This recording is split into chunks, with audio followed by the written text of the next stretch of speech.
할렐루야! 영상예배 동참하신 여러분들을 주님의 이름으로 사랑하고 축복하고 환영합니다. 오늘은 역대하 18장 23절부터 27절의 말씀을 가지고 고난의 떡을 먹고 고난의 물을 마실 때라고 하는 제목으로 말씀을 증거하겠습니다. 그나나의 아들 시드기야가 가까이 와서 미가의 뺨을 치며 이르되 여호와 영이 나를 떠나 어디로 가서 내게 말씀하시더냐 하는지라. 24절 미가에게 이르되 내가 골방에 들어가서 숨는 바로 그날에 보리라 하더라. 25절 이스라엘 왕이 이르되 미가엘을 잡아 시장 아몬과 왕자 요아스에게로 끌고 돌아가서 26절 왕이 이같이 말하기를 이놈을 옥에 가두고 내가 평안히 돌아올 때까지 고난의 떡과 고난의 물을 먹게 하라 하셨나이다 하니 27절 미가가 이르되 왕이 참으로 평안히 돌아오시게 된다면 여호와께서 내게 말씀하지 아니하셨으리이다 하고 또 이르되 너희 백성들아 다 들을지어다 하니라. 아멘. 전번 인사입니다. 고난의 떡과 고난의 물을 마셔도 회복하는 신앙이 됩시다. 아멘. 뜨거운 가마 속에서 구워낸 도자기는 결코 빛깔이 바래지를 않습니다. 이와 마찬가지로 고난의 아픔에서 단련된 사람의 인격은 영원히 변하지 않습니다. 안락은 악마를 만들고 고난은 사람을 만든다고 쿠노 피셔라고 하는 사람은 말했습니다. 세계 최고의 명품 바이올린은 스트라디바리우스라고 하는 것입니다. 18세기 이탈리아의 안토니오 스트라디바리가 제작한 이 바이올린은 세계 100대 정도 현존하는데 50대 정도만 연주에 쓰이고 있습니다. 그 가격은 한 대에 수십억 원을 호가하고 있습니다. 18세기에 악기 음색을 현대 과학으로 풀어내서 좀 더 좋은 악기를 만들려고 했으나 모두 실패했습니다. 스트라디바리우스의 소리에 대해서 몇몇 사람들이 설득 있는 주장을 해서 화제가 됩니다. 나이테 전문가인 그런 학자와 기후학자가 이제 서로 공동의 연구를 했는데 나무 재질의 소리에 열쇠가 있다는 것을 발견했습니다. 이들의 주장에 의하면 1400에서 1800년 중반까지 소핑하이가 지역됐는데 그 중에서 가장 추웠던 기간이 1645년부터 1715년까지 70년 기간이 가장 혹독하게 추웠던 기간이었습니다. 기후 현상을 연구하고 기록한 사람이 바로 이제 마운더라고 하는 사람인데 그 사람의 이름을 따서 마운더 극석이라고 부릅니다. 이 추위를 견뎌내기 위해서 나무들은 아주 내밀하게 촘촘하게 조금씩 성장했고 나무들 중에서도 알프스의 가뭄빛 나무가 특히 최고의 밀도를 가지고 있었습니다. 이 나무들이 바로 명품 스트라디바리우스에 쓰였고 그 나무를 이제 가지고 만든 바이올린이 명품 바이올린이 된 것입니다. 그렇습니다. 스트라디바리우스의 명품의 소리는 고통을 이겨낸 인고의 소리였습니다. 지금같이 혹독한 추위를 견디고 성장한 나무들의 환희의 송가였습니다. 스트라디바리우스가 우리에게 주는 교훈은 고통 없는 열매는 없다라는 거죠. 인생에 고난이 있고 이 고난은 끊이지 않고 계속된다고 하는 사실이죠. 산다는 것은 어떤 면에서 고난을 이기는 것이요 고난과의 싸움입니다. 고통 속에서 살아남기 위해 인내하며 노력한 사람은 정신적으로 내밀한 성장을 하며 단단하고 또한 알이 꽉 찬 모습을 보여줍니다. 그런 사람들의 입지적인 인생 이야기는 너무 아름다워서 듣는 사람의 마음에 잔잔한 감동을 주고 있습니다. 오스트리아 신경학자 전문이었던 빅터 프랭크는 제2차 세계대전에 유대인이라는 이름만으로 이제 아우슈비츠 포로 소용소에 끌려가서 3년 동안 고초를 받았습니다. 삶의 의욕을 상실한 채 하루하루를 근근히 살아가고 있는데 어느 날 프랭클린은 옷 속에서 그 옷에 입었던 죽은 포로가 쓴 종이 쪽지를 발견했습니다. 거기에는 유대인이 매일 암송한다고 하는 쉐마 신명기 6장 4, 5절이 기록되어 있습니다.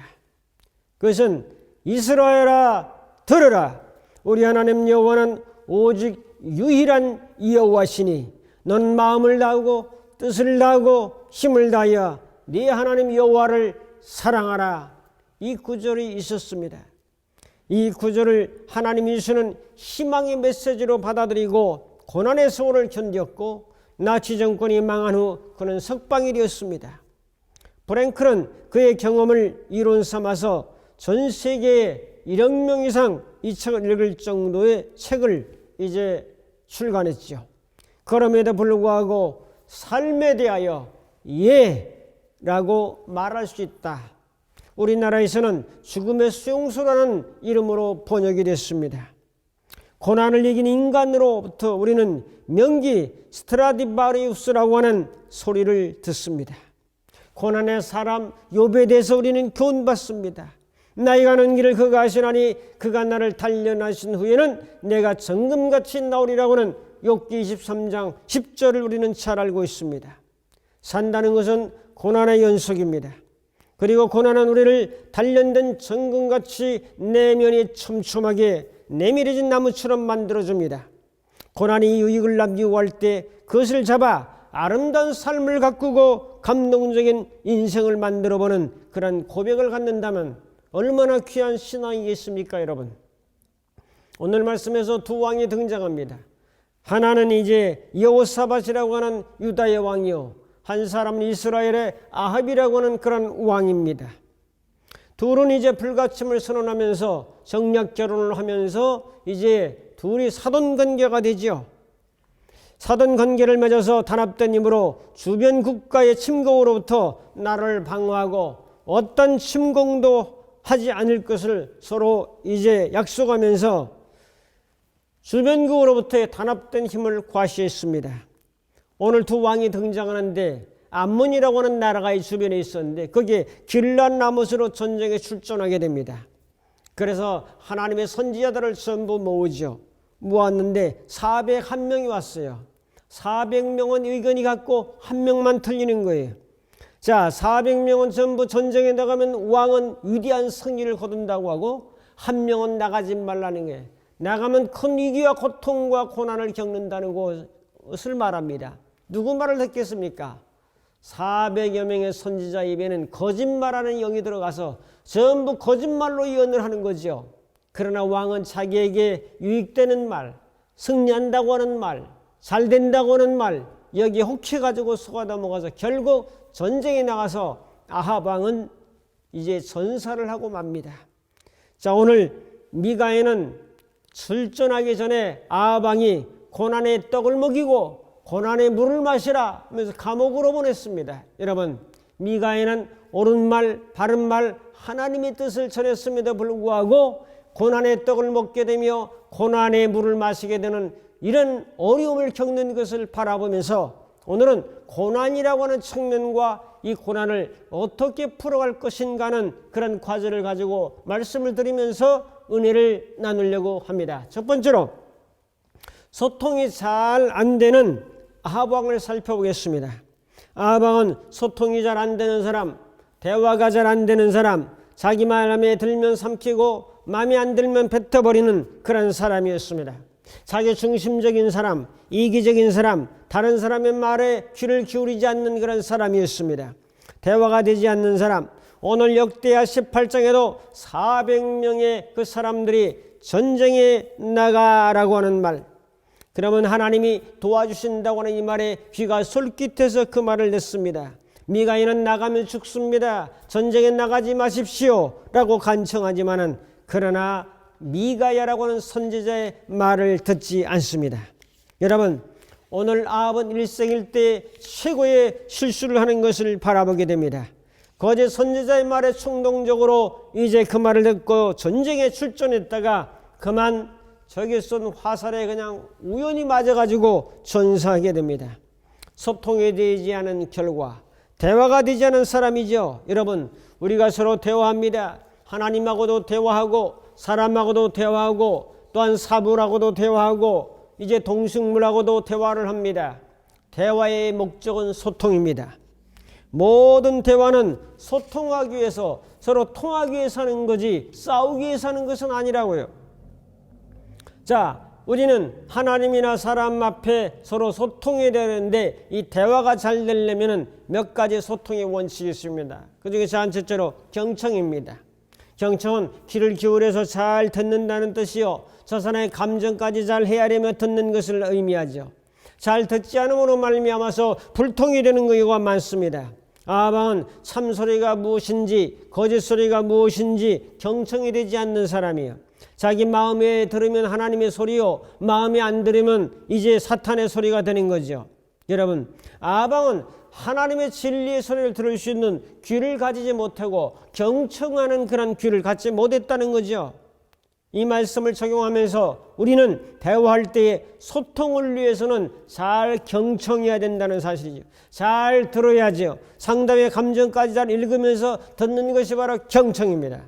아합은 권세와 권력을 가지고 있었지만은 경청을 모르는 사람, 경청을 모르는 결과는 전쟁에 나가서 우연히 쏜 화살에 맞아 그만 행서 죽어버리는 전사를 하게 되죠. 우리는 상대방의 감정까지 읽어내는 경청이 필요합니다. 마음의 평화를 유지하면서 귀를 기울일 때에 경청이 가능합니다. 감정이 떠 있거나 흥분 상태에 있거나 분노 상태에 있거나 집착되어 있으면 경청이 안 돼요. 무슨 소리 하는지 들려오질 않습니다. 적용합니다. 우리는 대화할 때 먼저 경청을 잘하여 잘 들을 수 있는 은혜가 함께하기를 축복합니다.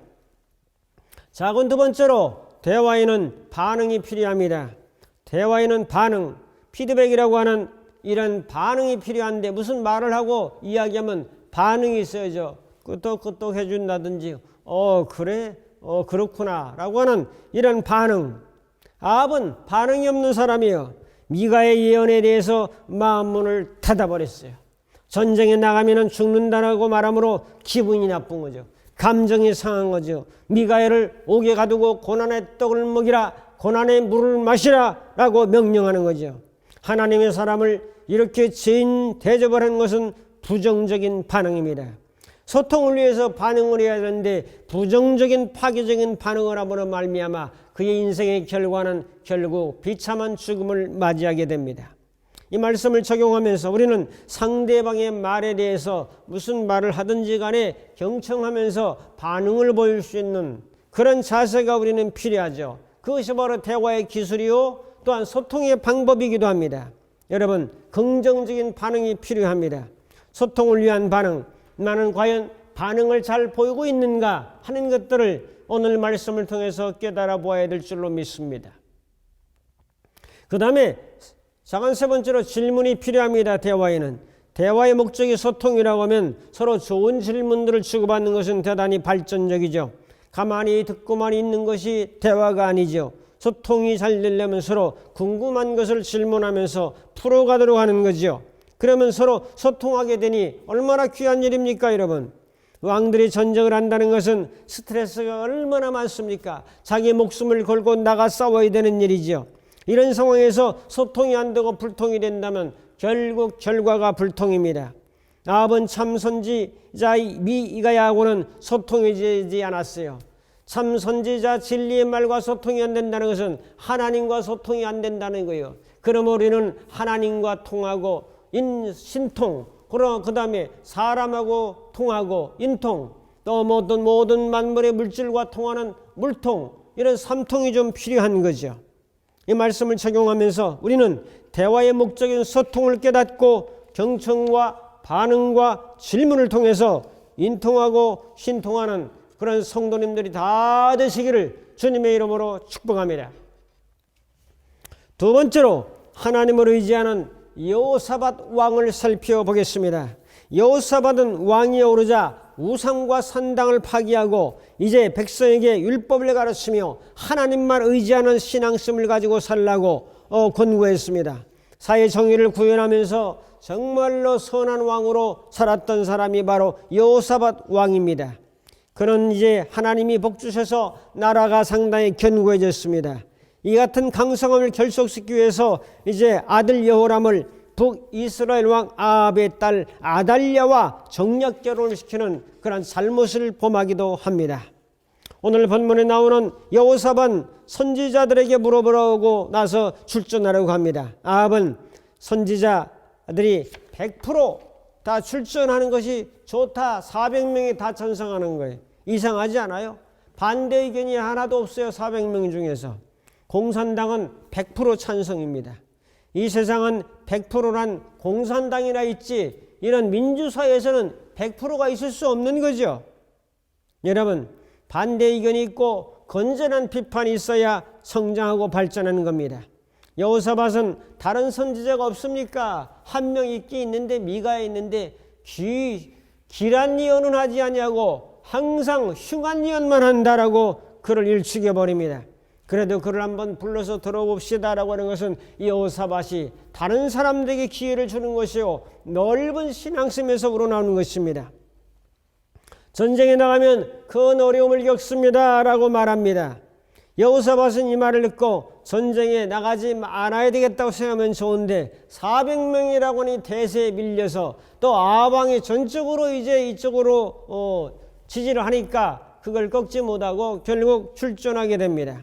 길랄라못으로 이제 마차를 몰아갑니다. 그래도 여호사밧은 하나님을 의지하는 신앙심이 있는 사람입니다. 그는 기도하는 사람이요 신앙적인 개혁을 하는 사람이었습니다. 주님을 가슴에 뜨겁게 사랑하는 마음이 있었던 사람입니다.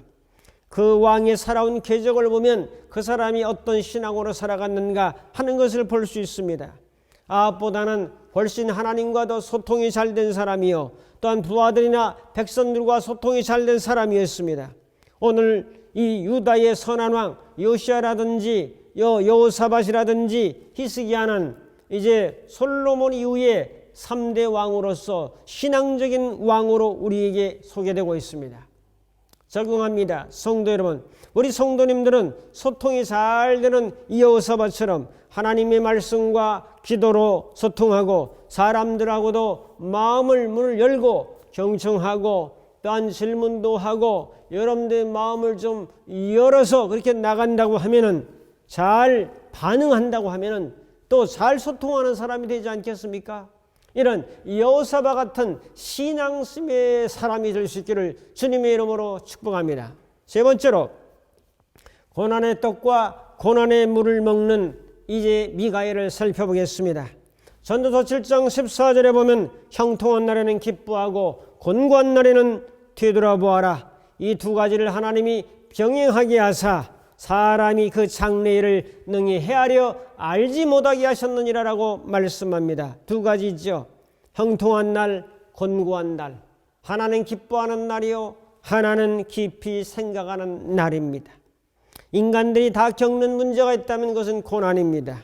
권력 있는 왕이든 평민이든 잘 사는 사람이든 못 사는 사람이든 모두 다 고난을 겪습니다. 고난을 겪지 않는 사람은 한 사람도 이 세상에 없습니다.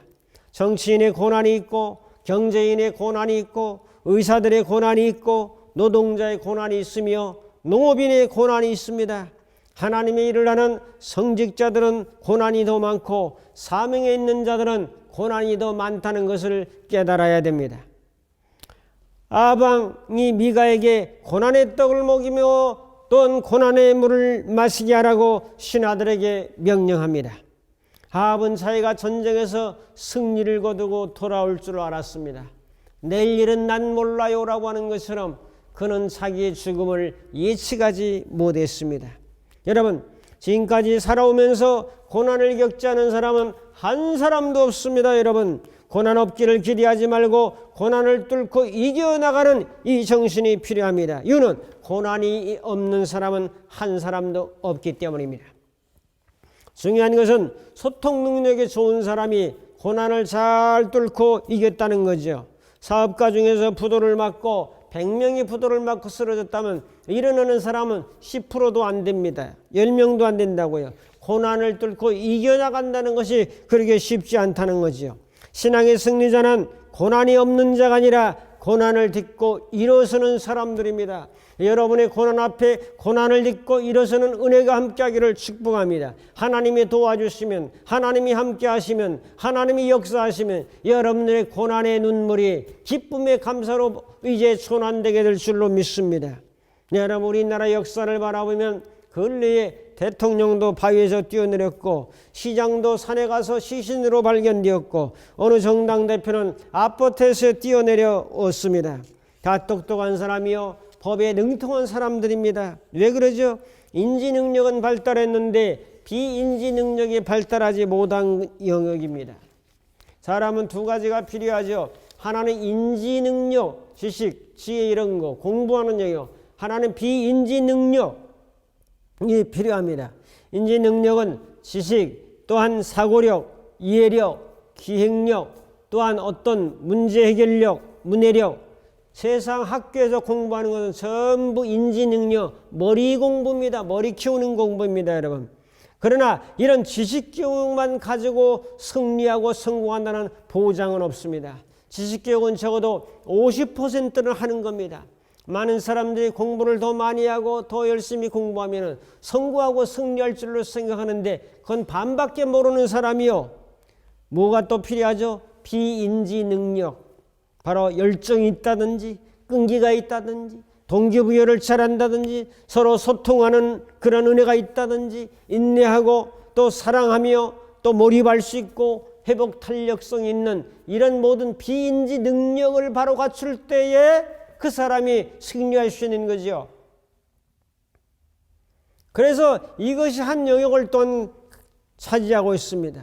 성공한 사람들의 경우를 바라보면 비인지 능력이 더욱더 높이 평가를 받고 있는 거죠. 이것을 훈련해야 됩니다. 성령의 열매는 비인지 능력입니다. 사랑과 희락과 화평과 오래 참음과 자비와 양성과 충성과 온유의 절제는 머리 가지고 되는 게 아니죠. 지식 가지고 되는 거죠. 겸손히 지식 가지고 되는 겁니까, 여러분? 친절한 좋은 태도가 지식 가지고 되는 겁니까, 여러분? 이것도 비인지 능력을 개발하고 훈련하고 그분의 은혜와 도우심을 받아야 된다는 겁니다. 축구공 두 개를 보자고요. 하나는 팽팽한 공이고 하나는 바람이 쭉 빠진 공입니다. 여러분, 같은 힘을 가했을 때 땅에 내리쳤을 때 탱탱한 공은 튀어오릅니다. 고난의 패대기를 쳤어도 팽팽한 공은 튀어오르는데 쭈글쭈글한 공은 그냥 주저앉아 튀지를 못합니다. 여러분, 속에 바람이 들었느냐 바람이 빠졌느냐의 차이입니다. 여러분, 바람은 뭡니까? 바람은 생기요. 코에 생기를 넣었잖아요. 바람은 바로 성령으로 의미하기도 합니다. 여러분, 성령으로 말씀으로 주님의 능력이 채워질 때 바람으로 생기로 채워질 때 튀어오를 수 있는 거예요. 고난의 강한 힘으로 내리꽂았다 할지라도 그 공은 다시 튀어오를 수가 있어요. 축구를 할 때 보면은 쭈글쭈글한 공 가지고는 절대 축구를 할 수 없습니다. 탱탱한 그런 공만이 바람이 탱탱한 공만이 그라운드를 누빌 수가 있습니다.